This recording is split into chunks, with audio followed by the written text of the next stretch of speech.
Crafting is scary, so to make it less scary for me, and maybe even you for this entire run, I'm going to be forcing myself to craft every single piece of gear I want to equip from scratch. And because it's me, I'm also going to be spinning a couple wheels to get a random build like Gas Arrow Lich. So I create my character, come up with a clever name, and begin this crafting only challenge. The rules for this 0 to hero run are simple. I have to craft all my items myself from bases I find or buy from vendors, and I'm allowed to use the currency exchange to trade for crafting materials I may need. The goal, same as always, take down the Arbiter of Ash. Alright, with the Bloated Miller defeated, I enter the Clearfell encampment and grab Poison Burst Arrow since it fits the theme and I can't grab Gas Arrow till much later at level 22. That said, I don't even have a bow yet. I head out to Clearfell where I find my first crafting currency, an Orb of Transmutation. Lovely. I'm gonna save this for when I get a bow, and oh wow, look at that, through the power of editing I just found one. Time for our very first craft of what surely will be many to come. So I use the transmute on the bow, giving it an extra modifier, and get 5 life gain per enemy kill. Not great, but hey, beggars can't be choosers, and at least I can equip it now. With a bow in hand and the Poison Burst skill equipped, I slowly whittle down the Devourer, and my lucky streak of getting uniques from him continues when he drops a unique spear, Tyranny's Grip. It's completely off limits for this run, of course, but it actually does look like a really strong early game spear. Back in town, I disenchant everything I picked up since I'm gonna need all of the crafting shards I can get. Though it pains me a bit, I sell off the Tyranny's Grip for 1k gold, which allows me to buy a quiver and use a transmute on it. It landed on Dex, which is somewhat useful but not amazing. Still, 1 to 3 fizz damage is an improvement. I also found this augmentation orb earlier, so I use it on my bow to give it another mod, and this time it hits 41% increased fizz. Perfect. This is gonna make these early levels much easier. Next, I find the hooded one in the Grellwood and grab the Flame Wall skill gem, which I'm hoping will come in handy since I can place a wall down and shoot my arrows through it, granting them some extra fire damage. I'm honestly not sure if this is worth doing, but I'm gonna give it a try. I clear out a pack of Abyss monsters over in the Rust Fields and am rewarded with a small pile of crafting orbs. Excellent. With these new orbs, I turn this body armor blue and get to equip it. I fight the Rust King, putting that flame wall to good use, and when he dies, I use the skill gem he drops to get another staple skill for the run, Vine Arrow. This one's pretty cool. It shoots an arrow up in the sky that drops back down at a target location like a tactical nuke, but instead of causing mass destruction, it plants a poisonous flower that latches onto nearby enemies, slowing them and dealing decent chaos damage. It is very good. I take down the Rotten Druid with it and then use a transmute I got from him on an iron ring I found not that long ago. It lands on cast speed, which is completely worthless, but the 1 to 4 fizz damage from the base is what I really want anyways. Now it's also maybe a good time to mention that I have like 0 knowledge of how poison builds work. I'm going to be trying to figure this out as I go, but my very basic understanding is that poison damage scales off of your combined total of physical plus chaos damage hits, so that's why I'm focusing on fizz damage on my gear. Hopefully that makes sense. Back in town, I buy a white pair of sandals off of Renly and slam them with my 2 favorite orbs. Turns out these ones were pretty lucky since I actually hit the 10 move speed right off the bat. Now that's awesome. You know what's less awesome? Abyss monsters swarming me and causing my untimely demise. Further in, I craft my first pair of gloves, getting some cold damage. I kill Asinia, she drops a unique crossbow, and then I craft a rarity ring apparently, which is like not the greatest stat for this run since I actually want items to drop as white rather than blue or yellow, but whatever. More mana is still more good. I take out Draven, Lachlan, and the Crowbell without much trouble. Craft a replacement ruby ring already with cold damage and life regen. That's actually pretty huge. Next I face off with the King of the Mists, who does King of the Mist things. Upon his death, I'm rewarded with the Gem Bloom Skull, granting me plus 30 to spirit and a spirit gem I turn into Plague Bearer. This skill reserves 30 spirit, stores a percentage of the poison damage I deal up to a cap, and then whenever I'm ready, I can make one giant green fart that poisons everyone in the room. Very classy. I also open a chest and find a couple Regal Orbs, which will come in handy soon. I fight the Executioner, staying an arm's length away at all times, and poison him to death. With the Executioner executed, I grab another skill gem to add to my growing list of active skills. Toxic Growth. If Vine Arrow sends down one deadly poisonous plant from the heavens, Toxic Growth rains down an armada of poisonous little blobs that explode after a set amount of time, or when they themselves get poisoned by your other attacks. Poison Burst plus Vine Arrow plus Toxic Growth were made for each other. Back in town, I craft up a new body armor using a Transmute, Augment, and even our very first Regal Orb. This results in a pretty beastly armor all things considered, with 49 ES, 30 odd life, and a smidge of intelligence. With my survivability improved, it's time to wrap up Act 1 in the manner where I die. a lot. Once I finally beat Candlemas and picked up my first Exalted Orb of the run, I head back to town for a final round of crafting before taking on Geonor, the big boss of Act 1. First off, a new Warden bow, which I use an Orb of Alchemy on. Don't ask me where I found it, I don't know either, but it was in my inventory. Anyways, Alchemy Orbs can be used on white or blue gear to give the item 4 random mods. In this case, we got 2 Fizz damage mods, which is excellent. I also made the call to use the Exalted Orb I found on it in hopes of getting flat Fizz on there, but RNG isn't feeling that generous. I also found this Sapphire Ring right before Geonor, which is great because it gives a lot of cold res as it's implicit and he does a ton of cold damage. Plus, when I crafted it up, it actually landed on life, lightning res, and life regen. This is fantastic. As I'm making my way over to him, something else happens. I open up a strongbox and get another Exalted Orb, which I immediately use on my bow of course, and guess what it hit? That's right, the flat Fizz I was hoping for earlier. Yo, this is a nice bow for this early on, and just when I needed it. Alright, time to fight Geonor for real.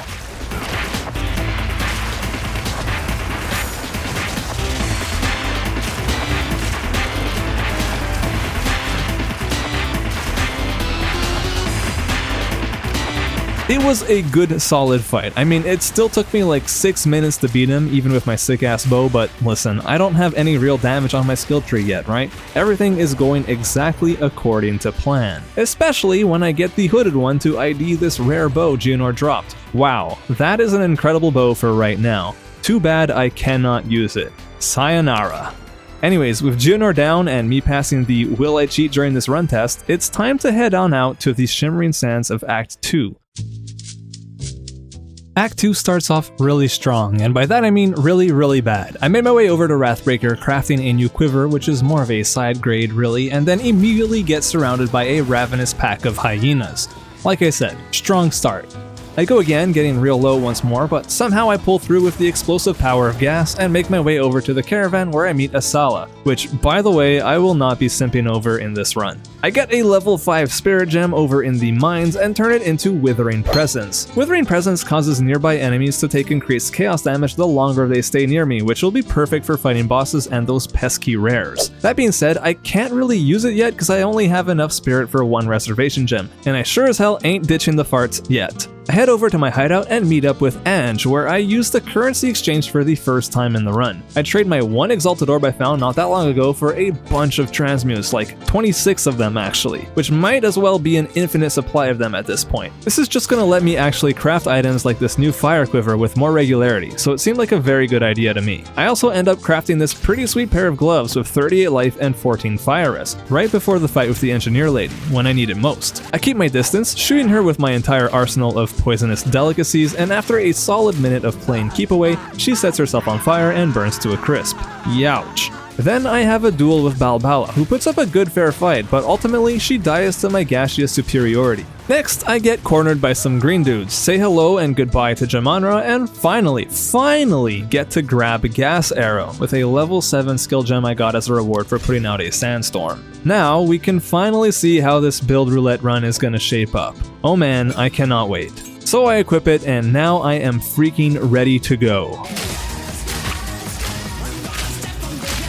Gas Arrow is a pretty straightforward skill. It shoots an arrow which creates a poisonous gas cloud wherever you aim it at. The cloud expands over the next 4 seconds before eventually just dissipating and becoming one with Rayclass's bleak atmosphere. Also, if the gas cloud comes in contact with certain fire sources, it spontaneously combusts. Fun. This is basically going to replace the poison burst arrow I've been relying on up to this point. In the Titan Grotto, I run into an unassuming strongbox. After opening it and getting rid of its horde of undesirables, it spews out an Alk and an Exalt. I put both to good use in crafting this beautiful bow upgrade. First the Alk to give it 4 mods, and luckily it hit some flat fizz, and then I followed up with an Exalt slamming that 55% increased fizz. Amazing. I put this new bow to the test against Zalmarath, the Colossus guy, and wow, this was a really easy fight. Back in town, I finally get a tier 2 support gem from Zarka, allowing me to link up my Gas Arrow to 2 very important support gems that are gonna hopefully automatically transform these gas clouds into giant fiery explosions of death. Corrosion and Armor Explosion. Corrosion makes it so that my poisons actually break armor equal to 80% of poison damage dealt, and then Armor Explosion complements this by literally exploding whenever my Gas Arrow fully breaks an enemy armor. This mini explosion is then able to ignite the gas cloud that Gas Arrow leaves leaves behind, creating this cacophony of death. Hopefully. So I tried out in the Mammoth Graveyard, and yeah, it seems to kinda sorta be working sometimes. Awesome. Back at base, I craft up another body armor with the tried and true transmute into augment into regal method, and end up with this nice 31 spirit and life armor. This is fantastic because now I'll be able to actually use Withering Presence for that increased chaos damage. Finally. I also used this Gnawed Jawbone I found earlier off of an Abyss Horde and desecrate my quiver, although I realize in doing this that I don't have access to the Well of Souls yet where I can unveil it. So I make my way over to the Well of Souls, killing some Abyss dudes along the way, and then reach the hazy green cliff that I definitely would not want to slip off of. I meet this weird friendly Abyss guy with a long neck that rivals the Templars and show him my quiver. When unveiling it, I get to choose from 3 different random modifiers to put on there, and I end up choosing the 13% chance to pierce an enemy. Honestly, I was hoping for something a little better, but what can you do? Back to the Mammoth Graveyard we go, where I encounter the Deathlord and his ancient steed. While I never actually felt like I might die during this fight, I did end up using all of my life flasks by the time I had finished off even one of them. Thankfully, I was able to simply keep gassing them to death, which, by the way, during boss fights like this one, the boss's armor only really breaks once, maybe twice in a really long fight, so the armor explosion thing is not doing much. I'll have to chew on that a little bit and try to come up with some way I can get more than just 1 explosion off per boss fight, but for now, I'll just let the poison do its thing. I find our very first jewel drop over here, and it saddens me to say this, but jewels literally cannot drop as white normal rarity items, so they are banned. With a sense of deep sadness for realizing I won't be able to socket anything into my empty jewel sockets for this entire run, I head into the Lost City, where I click on an unsuspecting tomb which drops a level 7 spirit gem. This is great because on the one hand I could use it to level up my Plaguebearer skill so that my giant fart can do a lot more damage, but on the other hand, this thing is worth 20 exalts on the currency exchange, and I could do a lot of crafting with 20x, let me tell you. The choice was not much of a choice at all, especially after I found out that a single Exalted Orb could be traded for 33 Orbs of Alchemy. This run is about to get much better. My first Orb of Alchemy victim is this Chain Tiara I had been holding onto for a bit. With a click of a button, it gains 28 life and ends up with a very respectable 57 ES, easily surpassing the usefulness of my Healthy Hooded Mask of the Student. Dude, who comes up with these names? I exchange a few more exalts on the market for Nod Tier Abyss Bones, which I can use to desecrate future items I'll want to improve, just like I did with that bow I'm still using. I keep pushing through the endless halls of the Lost City where I get another spirit gem off of a random mob. Really? This one's level 8 though, which means it actually has a use for the build since I could turn it into Blasphemy, a meta reservation gem I absolutely plan on using later on, once I can get the Despair gem too. More on that later. I take out the ever-thick Flameboy Azarian, get repeatedly stabbed to death by Gravewalker the Baleful, and alch a pair of gloves with life and lightning rest, which will come in handy with my rematch with Jamanra in a little bit. Making another visit to the Well of Souls, I unveil some Fizzleech on this pair of gloves that I actually didn't even mean to desecrate. I got confused and used a Nod Rib on the wrong pair of gloves. This is what happens when you start picking up too many bases. But you know what? Some Mana Leech will actually be super helpful because I am chugging mana pots constantly. This is one of those happy little accidents. With that confusion taken care of, I decide now's a great time to go get ascended over in the Trial of Sekemas. I kill some spiders and mosey my way over to the final room, quite literally unscathed. What could possibly go wrong? Well, to my relief, absolutely nothing. I didn't even get hit, and I'm pretty sure this is the first time that that's happened to me. While I would love to receive some sort of special reward for not getting hit, like a cookie or something, I'll have to settle for an Ascendancy. Of course, I go for the Lich, since that's what the roulette dictated I do, and for my first big node, I choose to grab Rupture the Soul. This node is awesome. It makes it so that cursed enemies, in my presence, have a 33.33, repeating of course, chance of exploding on death in a beautiful ball of purple, dealing a quarter of their life as chaos damage to any enemies that are unlucky enough to be standing next to them.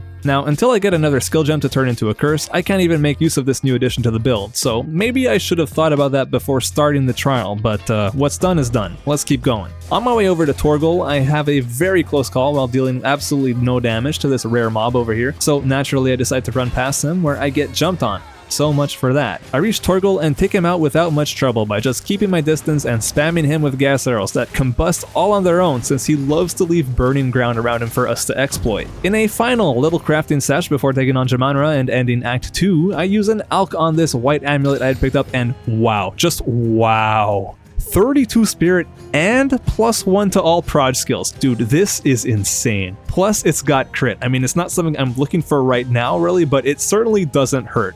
holy crap. So I do what needs to be done to finish it off, and buy a Nod Collarbone for 2x. I desecrate the amulet with it and head to the well for the Unveil. Upon revealing, I get to choose between accuracy, spell damage, and energy shield, which yeah. Energy shield is the only mod here that is an actual improvement, since Gas Arrow doesn't take accuracy into account, and spell damage is just not gonna do anything for us. Then I hit it with a final Exalt, which lands on increased armor. Still, this amulet is a beast. I honestly wouldn't even be surprised if this lasts me all the way until the Arbiter of Ash. It's that good. On the Dreadnought, I finally get another skill gem, which I can turn into Enfeeble and place inside of the Blasphemy meta skill I grabbed earlier. I did have to turn off my Withering Presence to make room for Blasphemy, since that costs a whopping 60 spirit to use, but the new amulet is coming in clutch. Anyways, now enemies around me are going to be cursed, which means that they'll be popping into deadly purple explosions on death. In theory anyhow. I put this to the test, and yeah, it seems to be actually working. Nice. I reached Jamanra's cart, and here's a quick look at my passive tree since I haven't really shown it to you guys much. I'm just going for some generic attack damage, a bit of poison magnitude, which I really hope makes my gas clouds do more damage, though I'm not entirely sure it does, and some mana regen and ES over at the start. Feeling stronger than ever, it's time to test this new power against the big bad boss of Act 2, Jamanra.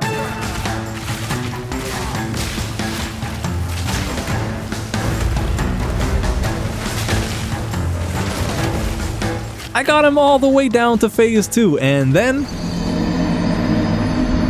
Okay, back to the drawing board. I put on a different pair of gloves with more lightning res and give it another go.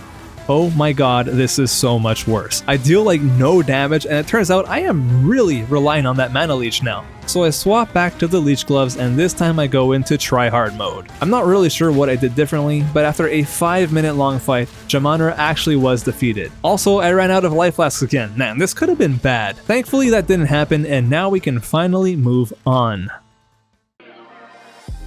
Act 3 starts off with an icky, gross swamp where I fumigate the local pests and get my first Lesser Jeweler's Orb from this guaranteed basket over here. I craft a new bow, again just with an Alk and a Nod Jawbone, which actually revealed increased fizz. Awesome. I enter the aptly named Venom Crypts where I genuinely get poisoned to death. Can't say they didn't warn me. I fight King Kong, channeling my inner Lolcahol and dying 5 times before finally taking him out. I forgot to record it, but at this point I switched out my Enfeeble Curse for Despair, which reduces enemy chaos res, boosting up our damage. I enter my first Abyssal Depths where I reach level 35 and get to allocate stacking toxins, increasing the max number of poisons enemies can have on them from 1 to 2 now. Excellent.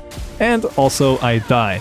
Again. Next I go 1v1 the Bog Witch, and the fight is going really well when all of a sudden this happens.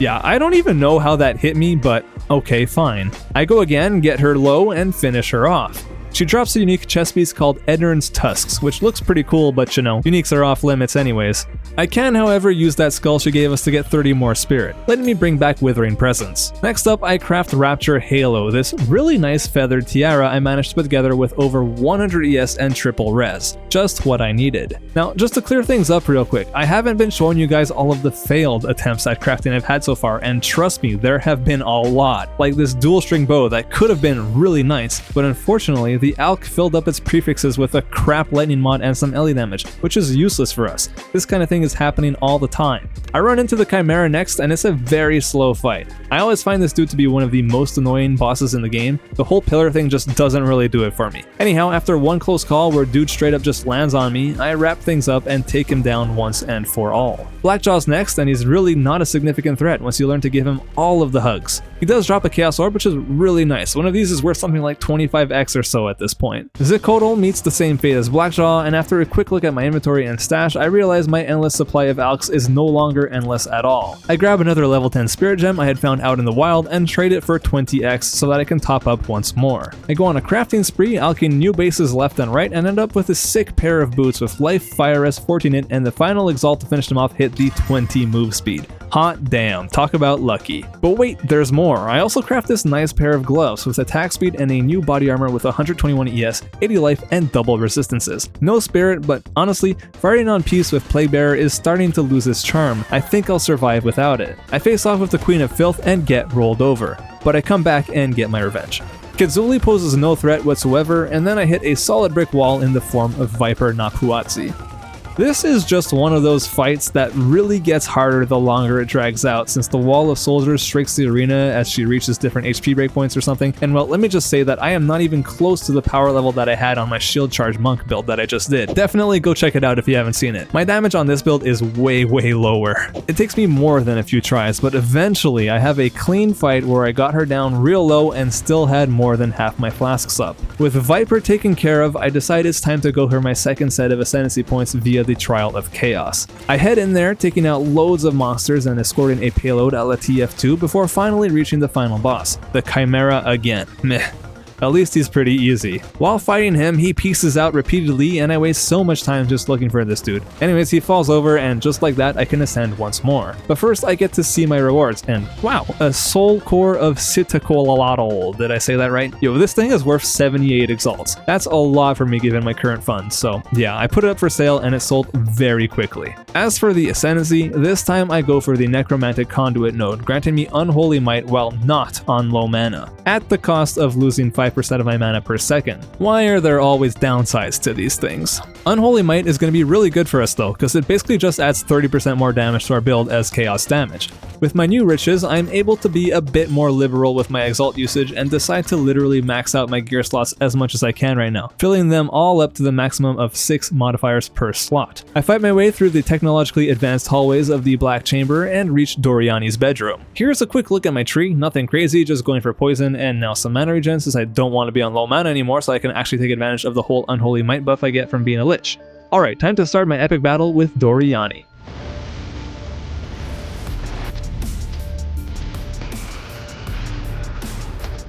Listen, epic might not be the right word since honestly nothing crazy really happened. It was just a long, drawn out battle that felt like it went on forever. But hey, you guys don't need to know that. Oh.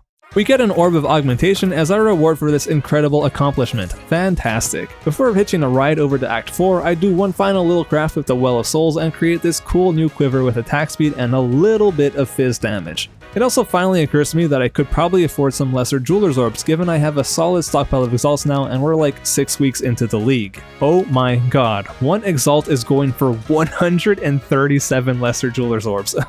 Whoops. I guess I could have done this a long time ago. Oh well. I can't even afford 137 of them since the gold cost is insane, so I end up just buying 10, although the game is all like, whoa there, you're about to scam yourself. Well, excuse me for not having 27,000 gold laying around at level 40 or whatever I am right now. Anyways, I use those orbs on all of my skills and fill them up with as many recommended supports as I can. King's March, here I come. I scour King's March, looking for a great place to get a nice little close-up. First with these cows, then next to my two buddies over here. Maybe this bridge? Nah, too cluttered. Okay, I give up. This punk here will have to do. First off, I head to the Isle of Kin, fighting the Blind Beast, who I discover actually has some moves. Nothing deadly, of course, but he's not just a complete pushover like I was led to believe based on my first Act 4 playthrough. In fact, this is a trend that I suspect might be true for the entire rest of the campaign, given that Gas Arrow is not nearly as competitive as that shield wall build was. Anyways, the beast goes down and I'm rewarded with some skill points, which I put into these mana nodes over here for some more regen, just to help us out with keeping our Unholy Might buff up as much as possible. I try crafting a new bow on a better base, but ultimately it's not an upgrade. Sad. Then I fight Krutog, who, yeah, barfs out these pools of electric bile or something. I had no idea that was even in his moveset. Doesn't really matter, he goes down like everything else, and then I make my way over to the Eye of Hinekora. Navali greets me, I get blackout drunk from her well, and then get tattooed for 5% to all resistances. You know, the usual. I reach the end of the line where I have to face off with Discount Monaco, who I very quickly learn has a crazy purple incinerate move that does a ton of damage. That thing is scary. He does his guess the right clone move thing a bunch of times and eventually his life reaches 0 and he drops a couple exalts. Not bad. Time for a couple new crafts. First, this ruby ring that landed flat fizz damage and life on the Elk, followed up by an exalt giving it life leech, and lastly a desecrated mod which I decided to turn into mana leech, a nice upgrade. I also ended up with this new bow which I conveniently forgot to record the initial alchemy, but I did record the first exalt slam which hit +3 proj skills and the desecration where I got lucky with some hybrid fizz damage, making it a genuine upgrade, especially with that +3 to proj skill on there. That is a big deal. I take out Captain Heartland, go back to Angie in town, and pick up some greater iron runes I had left an order for. These are both going straight into my new bow, which by the way, you can use Artificer's Orbs to add sockets to items in case you didn't know. Also, two-handed weapons and chest pieces can have 2 sockets. I always forget that about chest pieces, as you can clearly see I am doing right now.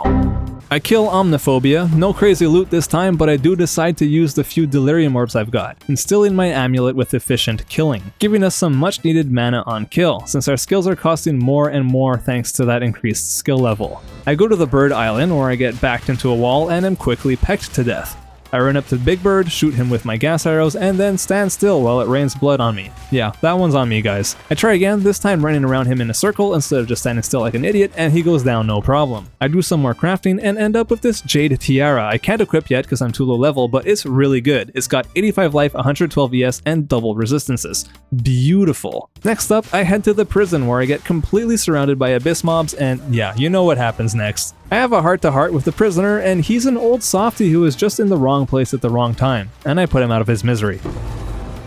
Then I fought a giant shark who nearly murdered me with a tail swipe. God damn. I recovered with some liberal use of my life flask, and when he died, he dropped our very first Greater Jeweler's Orb. Well, that's awesome. In the Caverns of Anguish, wait no, that's PoE1, the Sinking Caverns, I run into none other than the suspiciously attractive Diamora. I can fix her. We have a great time getting to know each other, but ultimately I had to let her go. To her death. Hey, these things happen, right? Back in town, I try crafting an Elementalist robe, and wow, the Alch hit triple resists and a decent increased ES prefix. This could be big. So I give it a little exalt, and oh my gosh, more energy shield, awesome. I finish it up with a desecration, and hell yeah, 93 life, let's go. Seemingly out of nowhere, I remember that I've still not figured out how to get multiple armor explosions off on single targets, so I try to come up with something. The best solution I could figure out, which I'll have to do, is to use the Exploit Weakness gem on my Toxic Growth skill. This consumes the Broken Armor debuff from enemies in exchange for more damage, and allows my Gas Arrow to break the armor once again, ideally creating a nice little armor explosion loop.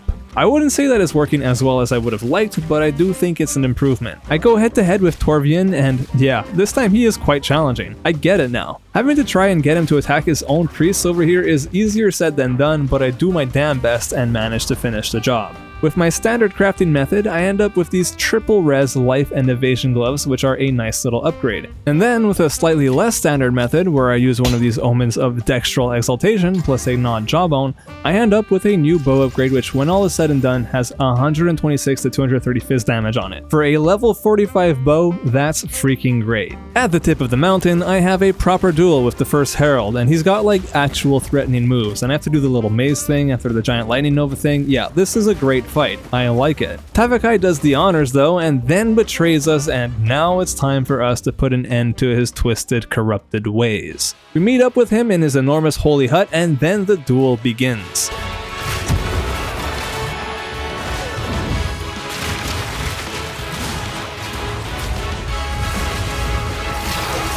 This was spectacular. I mean, come on, when you actually have a reasonable amount of DPS, you know, something in the low thousands and not an astronomical amount, this fight is great. He's threatening in all the right ways, and yeah dude, this is what it's all about. Fights like these where your skills are put to the test, not just your build making or luck with gear, but your actual ability to dodge attacks and survive a tough encounter. This is why I enjoy Path of Exile 2. That being said, yeah, the invuln phases do go on a little bit too long, I agree. Now before we move on to the interludes, I want to share something which I think you'll find quite funny. This whole time in Act 4, you may have noticed that my enemies kinda sorta stopped doing their purple explodey things. I couldn't quite figure out why, and I was really scratching my head trying to understand why my blasphemy setup wasn't working. Why weren't enemies getting cursed anymore? What was I doing wrong? Well, the truth is, I'm not in Act 4 anymore. I'm in Act 1, and I just figured it out. Why am I here, you might ask? I'm on a personal side quest, but that's not really important right now. What's important is that my curse setup is working here. Enemies are exploding, as they should. I mean, I'm paying 60 spirit and an entire ascendancy point for these explosions. My enemies better freaking explode. Well, here's why it stopped working. Despair and all curses, as far as I'm aware, have a monster level limit to them. You have to keep leveling the curse up as you get new skill gem drops, otherwise this happens. No wonder literally nothing in Act 4 was exploding and bosses weren't getting cursed with Despair. My level 8 Despair can only curse mobs up to level 47, and Act 4 starts at 48. So I went back to town, got myself a level 12 skill gem, and fixed the problem. Now I know, and hopefully you won't make the same mistake as me in the future. As for the mini side quest, I had this idea, right? You know how I have to craft everything I equip, yeah? Well, Orbs of Chance technically count as crafting. So I was thinking, let me find some Gauze Rat bases here in Act 1 and try my hand at chancing them into Plague Fingers with the couple chance orbs I've accumulated from disenchanting uniques up until now. So I farmed the Rusted Fields for like 20 minutes and got 2 bases I could chance, and yeah, neither of them hit. Damn, it was worth a shot. Plague Fingers would have been pretty good for the build, because then any elemental damage would also contribute to our poison damage, opening up a new avenue of getting more damage, but alas, it wasn't meant to be. Alright, enough stalling, let's start the interludes.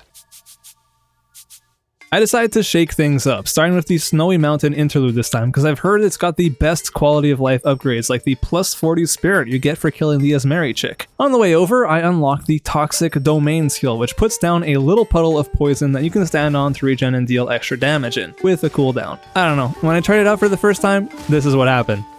So I could say I'm not really sold on it yet. I rushed through the zones, dying to some abysses, and the Esmeri chick herself, who I honestly only now just realized is Viper 2.0. That makes sense. I pick up this layered vest, which I threw an alch onto, and holy moly, jackpot. 140 life and 33 spirit with evasion. This is excellent. I hit it with an exalt and a desecration, and it got dual res. That's freaking awesome. Now that I've got some actual evasion, I decide to use the next spirit gem I find to grab Wind Dancer, granting us even more. And I should add that I fully intend on grabbing the Spectral Ward notable on the tree so that this body armor can give us energy shield too. I visit the Mountain Elder that so many of you pointed out I missed in my last run, and you were totally right, I never ran into him, but yeah. He gives you a free unique of your choice, and I feel slightly scammed when he offers me 3 of the same leveling mace. Thanks, dude. I get a Chaos Orb, fight Super Blackjaw, and then finish the area off with the double Blood Priests fight, which honestly went really well, I must say. Back in town, I spam all the bases I'd collected with Alex and end up with this triple res and life belt, which I think will be really hard to replace. Hell, it might just be my endgame belt, even though it's not incredible. The belt slot is just not that important in PoE2 besides providing basic stats like res and life, ignoring outliers like Ingenuity and Headhunter obviously. While I'm here, I also make use of the Reforged bench for the very first time, tossing in 3 unlucky rare twin bows I had crafted in hopes that it churns out a new decent one. Twin bows are great because of the implicit that adds an additional arrow that would be amazing to have, but just my luck, with Reforged complete, I am granted more rare garbage. Splendid. So I head to Ogham next, and somewhere around here I decide to add in the Nova projectile support to my Gas Arrow setup, letting me shoot 5 arrows at once in every direction. It's not the same as straight up having an extra arrow since there is a big damage trade-off, but regardless, this really helps with clear. I take out the fire and ice switches, get a Veil of the Night off the Scythe Lady, buy all of the runes off the Ghost Trader dude, and use my Nova Gas Arrows to simultaneously take out the 2 statue guys double teaming me who drop an entire armor scrap for killing them. I fight the Warden, get him down to 1 hit of HP left, and then eat his slam right in my face. Actually, this goes on for a while. I keep on trying because Mama didn't raise no quitter, and eventually he falls over. Finally, I kill Thane and Lady Elswith to wrap up the second interlude. They literally dropped 0 loot. How is this even possible? I start the desert interlude, the last of the trio, and when I reach this section where I get to choose a jewelry reward, I'm offered this incredible ring with literally everything I could want on it. A high fizz roll, tons of life, resistances up the wazoo, mana regen, life leech, like holy shit, this ring is amazing. So obviously I take it back home and disenchant it. I take down the Cobra Lord who drops a Jin Barria, something I'll definitely be needing at some point so I can ascend once more, and alch this pair of boots with 200 energy shield, which would be great if it weren't for the fact that it has no room for move speed whatsoever. Bummer. I have a very challenging fight with the Scorpion and Worm bosses, which really put me to the test. I mean, I ran out of flasks before they were even halfway dead. By some miracle though, or maybe just thanks to my insane gamer skills, we'll never know, I was able to clutch it out and overcome this tough hurdle on the very first try. Not bad at all. It should come as no surprise that my bow is already struggling to keep up. My damage is nowhere near ideal. So I try my hand at another Reforge, this time with an even stronger base, and once again I'm met with nothing but disappointment. I find this room with a wide variety of permanent buffs you can choose from, which I completely missed in my first run through and nobody pointed it out, so this was a pleasant surprise. I grab the all res hoping that it'll reduce the importance of getting good res on all my crafts. I know, I'm a heretic for not grabbing move speed, but come on, it's only 3%. Only one boss boss left for me to overcome, and let me tell you, this was not easy. Prince Asmadi is a real threat, like goddamn. He moves all over the place and he hits like a truck when he wants to. I mean, what the f was that? It took me 3 full tries, but when I finally got him, I was rewarded with... What, you thought I forgot? Fat chance, dude. Please subscribe. And with that, the interludes are done. We head to Oriath next, except no, we can't go there yet because Act 5 isn't in the game. Oh well. On to the endgame. With the campaign having been actually challenging, I'm really curious to see if I can pull this build together and turn it into some sort of gas arrow monster in the endgame. I mean, probably not, but crafting is about to get a lot more interesting. I have big plans on making use of omens and essences especially to craft some hopefully pretty sweet gear. Here's a super fast rundown of how the endgame works in case you haven't been here before. This is the Atlas. It expands to infinity and beyond, and if you get far enough away from the starting area, you'll start running into citadels. We need to hunt down 3 different citadels and beat the bosses in there in order to get the 3 keys that'll let us fight the pinnacle boss of the game, the Arbiter of Ash. As you can see, I already have some progress made from my last character, but in order to simulate restarting from scratch, I'm gonna start from the beginning and head in the opposite direction from last time. Okay, cool. With that out of the way, I open my first map, forgetting everything I just said, and accidentally start off right next to a citadel I had done on my shield charger. Whoops. In any case, the boss gave me a real hard time, and after I died, my poison avenged me. And then when I respawned, the rest of the map bugged out and became a complete ghost town. Spooky. Back in my hideout, I tried making a new bow with something called an Omen of Putrefaction, which I picked up for dirt cheap, and what it does is that if you activate it, the next time you try to desecrate something, it'll actually desecrate the entire item, like all 6 mods will fill up as desecrated, and you have to go and unveil them yourself a la Build-A-Bear. So I try it out on this bow, and after unveiling all 6 mods, it's a complete waste of my time. What isn't though is this ring I managed to put together. So instead of using an alch and working from there like I've been doing, I chose to start off with these greater transmutes and augments I've been picking up recently, netting me some lightning damage and mana on kill, followed up by an Essence of the Infinite, which guarantees some sort of attribute modifier, hitting int, which is perfect, I do need int. To cap it off, I hit it with a Preserved Collarbone, nods don't work no more, and luckily unveil a Flat Fizz modifier, just what I wanted. I finish it off with a Greater Exalted Orb, landing some rarity, which isn't ideal, but still, this ring is pretty great. A few maps later, I remember that I got that Jin Barrier earlier, and I decided to run the trial once more. It's only a level 60 trial anyways, this should be a piece of cake. It was not. And damn, I don't even get to retry. My entry token is gone for good. I'll need to find another. While I was in there though, I did pick up this evasion chest, which I'm hoping I can turn into something good. I used my Greater Trans and Aug strat, followed by a Greater Essence of the Infinite again, and a Greater Exalted Orb, and finished off with a Preserved Rib, hitting that max life, and another Greater Exalt, which actually hit T1 evasion. Dude, this armor is nuts. I mean, 1,114 evasion and 138 life is nothing to scoff at. While I'm here, I also try crafting another bow, which off of the very first Greater Transmute hit an additional arrow. Wow, okay, that's a great start. I follow it up with an Aug and get T3 Flat Fizz, no freaking way. I buy a few Greater Essences of Haste for literal peanuts and slap one on there for that guaranteed increased attack speed. I just need to hit one more decent increased Fizz roll and this thing will be a massive improvement over what I'm using. So I desecrate it next, landing the Hybrid Fizz in accuracy, unfortunately, and now it's all up to these Greater Exalts to finish it off. I used an Omen of Greater Exaltation I had found earlier so that I can use only one Greater Exalt but get 2 mods out of it. Increased LE damage and lower attribute requirements.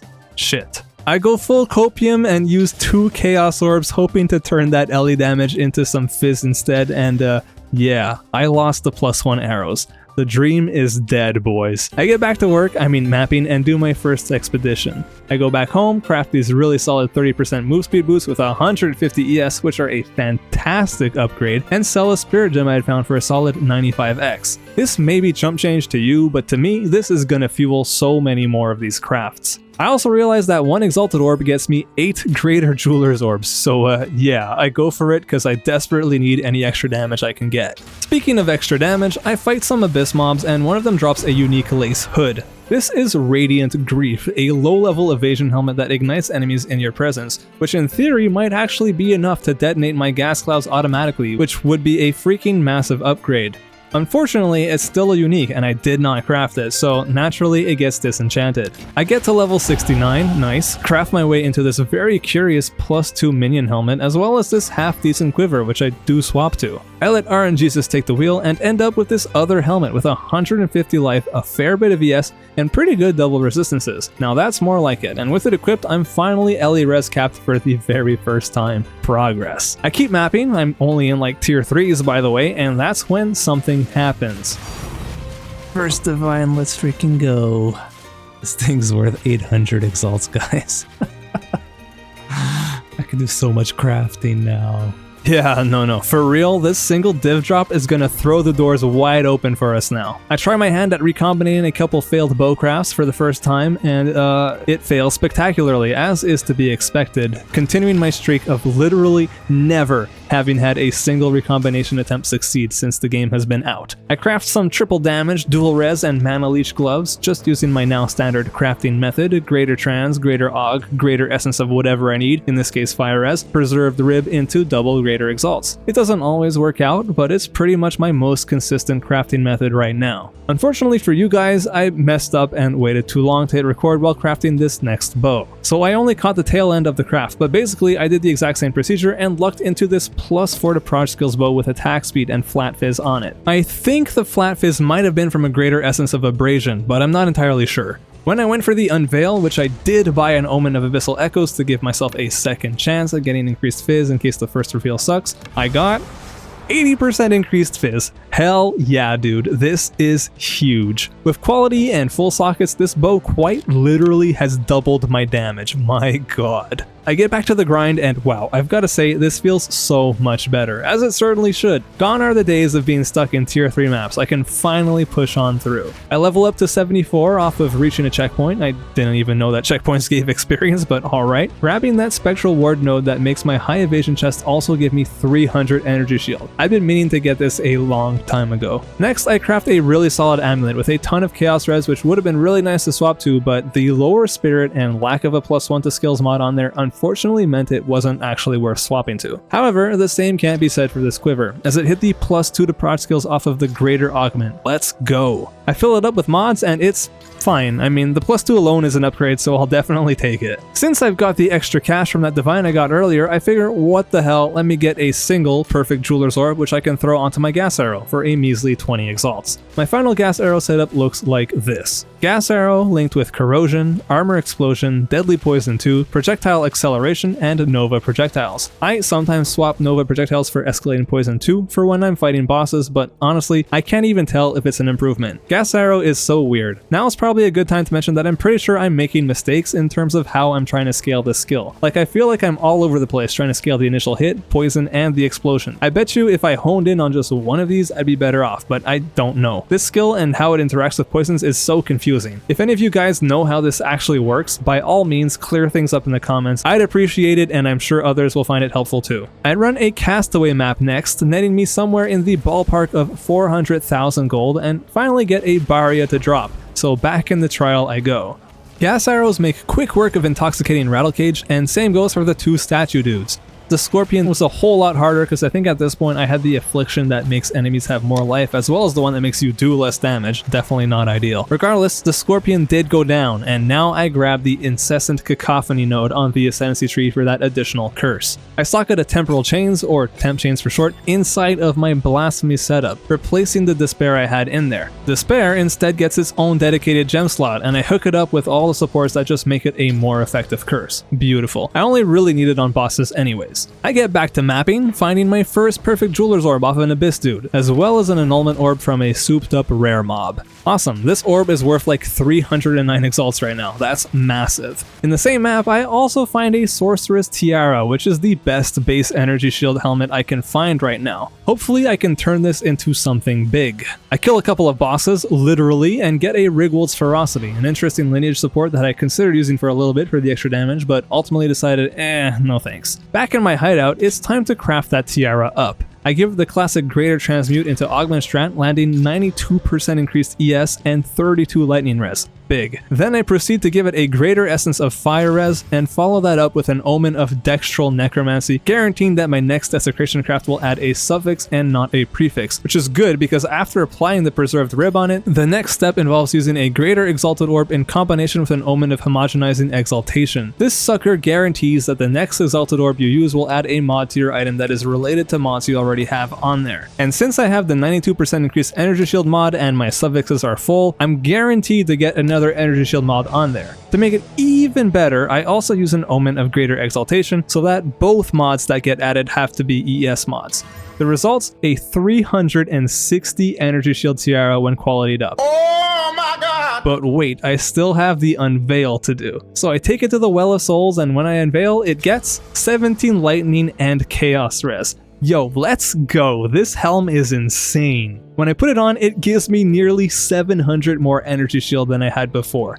That's crazy. Plus, I finally make my way on the passive tree to this wonderful little node over here called Subterfuge Mask, giving me a whole bunch of additional evasion based on my helm's ES. The synergy is unbelievable. Right after that, I also craft this nice little belt upgrade using the standard method. Finally, I have some chaos res. I keep on pushing through the waystones, killing my first tier 9 boss, and then more crafting. God, I hope you're not getting bored from all of this. I told you once we got that divine orb that things would start getting wild. With that shiny new helm taken care of, the next slot to replace is my body armor, and oh man, it's a juicy one. The transmute hits 54 spirit. That's an amazing start. I fill up its suffixes with an essence and another dextral necromancy preserved rib combo, and then slam the greater exalt, hitting 100% increased evasion. Oh baby. I buy another Homo Exalt for 121x and hit it with the greater exalt, landing 158 flat evasion. Dudes, this is crazy. 1548 evasion and 54 spirit? Let's freaking go. I go ahead and unveil it using an Omen of Abyssal Echoes for insurance, and I'm glad I did because my first 3 options were not ideal. On the second round though, I took the Cold and Chaos Res combo, putting me at 61% Chaos Res already. Man, just look at this amazing chest. I also craft this +1 to all skills amulet, but like, I don't want to bore you with the details. All you need to know is that I used an Omen of the Sovereign when desecrating it to increase my odds of finding that +1. The rest is nothing new. It's still a pretty sweet amulet all things considered, and it can finally replace that level 16 amulet we've been using since our humble beginnings. I keep pushing through the Atlas, getting a perfect essence of haste, dying to a trio of immortal abyssal freaks, reaching level 80 right before getting a nice little stack of other essences. I craft a new fizz damage ring to replace the level 30 ruby ring I've been stuck with. Again, nothing special in terms of how I crafted it, and then I hit this incredible tier 2 fizz damage roll off a perfect augment on a new cavalry bow. Yeah, I've switched over to using perfect transmutes and augs now. They're still pretty cheap actually. I hit it with a greater essence of abrasion for that guaranteed flat fizz, and then Omen of Dextral Necromancy Desecrate on a suffix, which when unveiled became 12% increased cost efficiency, which I guess is alright. Next, I grabbed an Omen of Dextral Crystallization, which guarantees that your next perfect essence will remove a suffix, and I activate it and use a perfect essence of battle, adding that way too important mod, +4 to level of all attack skills. Now this bow is already several steps up from what I have equipped, but because I'm crazy, I decided to YOLO Greater Exalt Slam the last prefix, and I actually got lucky and hit Hybrid Fizz. The correct play here would have been to use another Homo Exalt, but I think I just straight up forgot. Anyways, with all that said and done, this bow is glorious, and I will tell you right now, this is as good as it's gonna get for the rest of the run. Speaking of, this is getting on the longer side of things, so let's wrap things up, shall we? I found another Barrier earlier, so I go ahead and get my final trial out of the way, blazing through every single floor with my new upgrades and face off with Zarok the Temporal. This felt like an extremely easy fight. I mean, he posed no threat to me. The time freeze section is really so much easier to do now with sprint in the game, and yeah, I also had some pretty sweet boons. It was a good run for once. And when he died, holy, a 3-ish div vase. Oh no, sorry, 8 annuls, my bad. God, I hate these annulment prices. This is pretty sweet. Also, I grabbed the Blackened Heart node as my final Ascendancy node, just making my Unholy Might buff slightly stronger based on my max mana. Not a game changer by any stretch of the imagination, but it counts for something. I keep looking for signs of citadels on the Atlas, finding another Annulment Orb in a tier 13 map on the way, killing Kosis in a Delhi map, and qualitying up all of my skill gems since I realized GCPs are well within my budget. I kill my first tier 14 powerful map boss, and hey, my damage is actually holding up. I can't complain. I survive a juicy expedition encounter, and when I make it back to my map device and check out the atlas, I see something. An orange beam, hell yes, and it's not even that far. I entered a moment of zen on the way over to it for a free unique, and while I'm there, I noticed that my Endgame actually sold. That's cool. Also, my homie had nothing good. Not that I could use anything from him anyways, but you know, I had to check. I gassed my way through a Jade Isles map and beat up Tavakai in hopes of him dropping a Rakiata's Flow, which, yeah, doesn't happen. And now it's time to go into the Copper Citadel and face off with Jamanra once again. While I did have one very close call, the fight was otherwise really easy actually. This is a good sign, you know, I was kind of concerned going into this fight because my damage is nowhere near my previous builds', but yeah, things are looking really good for us. When Jamanra falls over, he drops double Fated Crisis Fragments. What? This is the first time this has happened to me. I knew it was possible, but wow, okay, cool. By the way, these are the keys I was talking about earlier that we need to collect 3 of. I should probably clarify that I need 3 different fragments, so I can't really make use of the extra key, but hey, still nice to see RNG is on our side. I run a few more maps, beating up a Yeti and finding the red beam next. On the way over, I have the sudden urge to try and improve my bow, so I use basically all of my funds to buy an Omen of Light, an omen that lets you remove a guaranteed desecrated modifier with your next annulment orb. I go ahead and do that, and then hit it with a preserved jawbone, but not before activating an Omen of the Sovereign, since I'm pretty dumb and didn't consider that doing that would actually guarantee that I would not get either of a high attack speed roll or any additional arrows modifiers on there. Not my proudest moment. I settled for this 15% chance to fire additional arrows while moving. This was not what I was going for. I keep on going towards the Red Citadel and get another Divine Orb off an Abyss mob. Nice. I reach the Citadel, meet up with Doriani, and show him who's boss.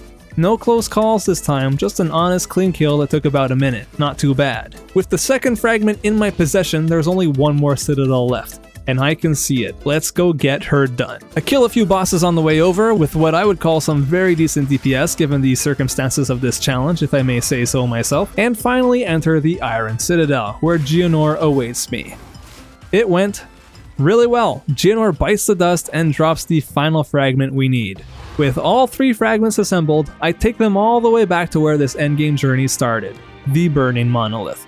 Before I jump in, here's a look at my passive tree and a quick hover over all of my gear and gems. Feel free to pause the video if you need a better look.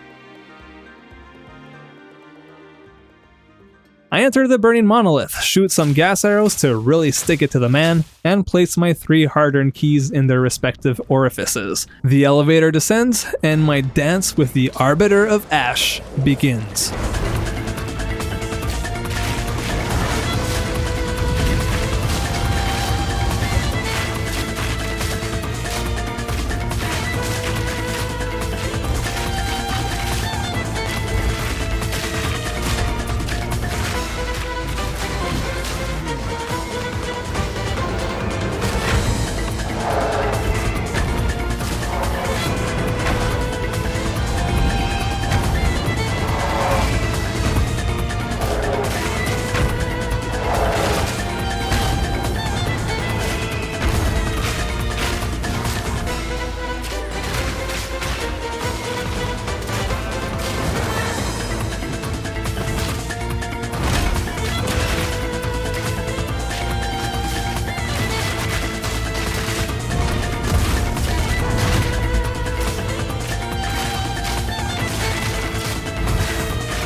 This crafting run was a lot of fun, and I hope it was as eye-opening for you watching this as it was for me playing it. Big thank you to all channel members and patrons for your ongoing support. You guys rock, and if you feel like supporting these videos in a more direct fashion, becoming a member is the best way to do it. Thanks again, and I'll see you all in the next one.